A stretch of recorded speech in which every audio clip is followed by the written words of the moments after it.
Hey, I'm Bud, your AI host for this set. In today's set, we're going to be talking about the importance of AI in our futures. And we're going to be joined by a special guest expert, Dr. Zoe from BT. Hang on a minute. Let's get into it. What are you lot playing at? What's this head? Oh no. You trying to replace me with me? I'm watching you lot. None of this funny business again, yeah? And you, go teleport, fly away. No. Yeah, that's what I thought. All right. My name is The Real Bud, and today we're going to talk about AI and how it's shaping your future. Let's get into it.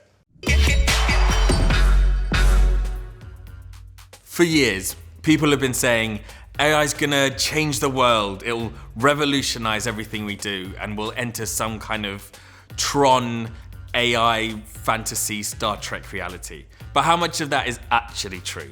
Well, earlier I spoke with Dr. Zoe from BT about how they use AI in their everyday work. So yeah, AI, I guess we kind of touched on it a second ago.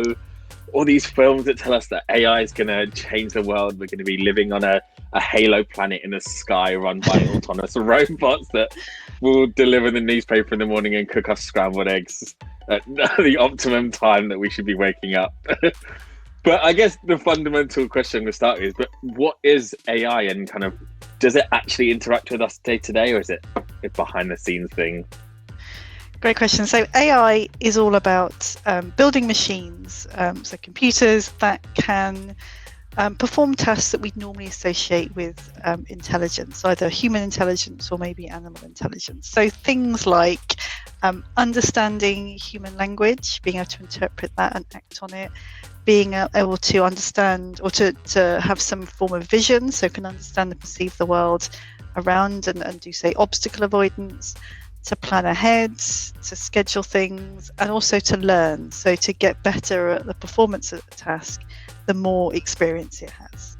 But it is on our day-to-day lives. I mean, anytime you're doing some, you're buying something online, you're seeing recommendations that are given to you, and some of them seem right on the money, some of them seem a bit wild, but that's AI working in the background to understand your, based on your patterns of what you've bought before, or something else it knows about you, perhaps your demographic. It's working out, what might be of interest to you, what you're most likely to buy. So that's one example. And AI is being used in other areas like health, finding new vaccines, for example. We're going to see more of a role for AI in better healthcare and achieving better health outcomes as well.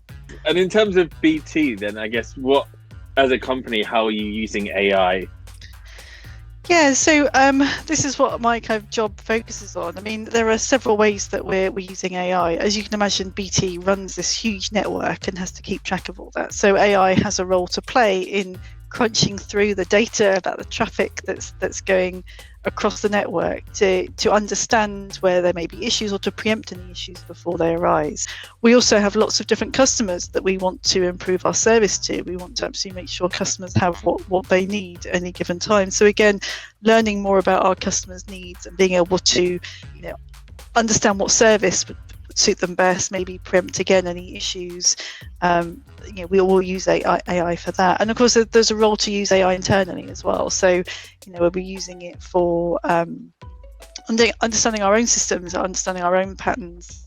That's something maybe that's in HR or legal or procurement, lots of different corporate functions that can be using AI as well. So it's got a role in many different places. In terms of the industry as a whole, are there lots of opportunities for jobs that work with AI, and what kind of level are they at? And as I say, there are roles across all those different domains I mentioned, from architecture, the legal side, the project management, all sorts of different levels of roles and ways people can get into it. I would like to say that the mathematical side is really key, particularly for the way you're going to be doing the modelling. Mm-hmm. But the storytelling, the being able to communicate what you're doing and why you're doing it is also really important. And I think that's something that we sometimes, across the community more widely, maybe underplay that. It's really key that we've got people who can tell the story about why we're using AI, what it's doing, and what it means to people who are impacted by it. I think that's really important. Great stuff there. Lovely to chat to Dr. Zoe. And as you heard, AI is being used by companies in so many different ways. And it's not just BT that are utilizing AI in the work they do. Now, I want to quickly define a few of the terms that we have been throwing around already. You may have heard them in the interview. What's AI to start off with? Well, AI stands for artificial intelligence, and it's a program that can sense, reason, and act and adapt. Machine learning, which is algorithms whose performance improves as they learn more and input more data. And deep learning is a subset of machine learning in which multi-layered networks learn from huge amounts of data. Other examples of AI in our everyday life include things like face tracking on your iPhone or your Android phone. When you use it to unlock with a mask, that's AI. Delivery apps, when they say that your order is going to be one of a few delivered, AI again. Public transport, when there's that random bus that stops at the end of your road 3 days a week just when you need it, AI. And even tracking your productivity at work, seeing how fast you're working, how accurately you're working, that's AI again. As the possible applications of AI continue to increase, so does the career potential for those with the skills needed to thrive in the industry. The World Economic Forum in 2018 predicted by the end of this year, there'll be 58 million new jobs in artificial intelligence. However, there are a ton of jobs available already, and they're in things like artificial intelligence research, predicting future uses of AI and being on the cutting edge of the field. Software engineering, building programs and apps that use AI. Natural language processing, think chatbots, predictive text, when you scan an image on your phone and get a translation. User experience, think suggested videos on YouTube, the TikTok For You page and the mysterious algorithm. Data analytics, understanding how we use things from your weekly Tesco shop to what you get recommended on your Club Card app. Earlier, I had the chance to chat with Mnelia about the way they use AI in the music industry. Take a look.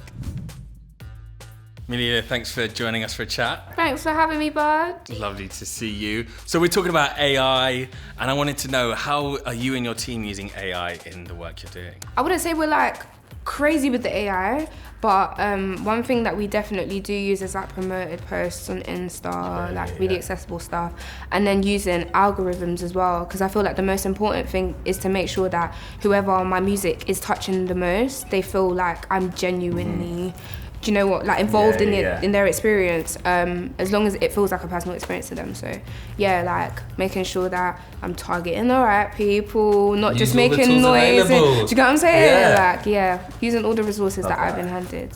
And obviously, like with Meta and all that kind of stuff happening, can you see yourself doing like a virtual reality concert on Fortnite or something like that? Sign me up. I don't play Fortnite, but I can learn if it takes. Do you get what I'm saying? If it's got a big enough check. I know a couple of their dance moves, but I wouldn't like. Do you get what I'm saying? I thought you were gonna pretend like I can dance. No. I mean, I feel like I can do a TikTok dance maybe, but not Fortnite. Okay, we're gonna get you on the Fortnite ones, but I would defo do a Meta concert. I would love to. All access pass to your little Roblox. Of course you can. Why not? Blood and friends. You can have your own stage. Have your own stage.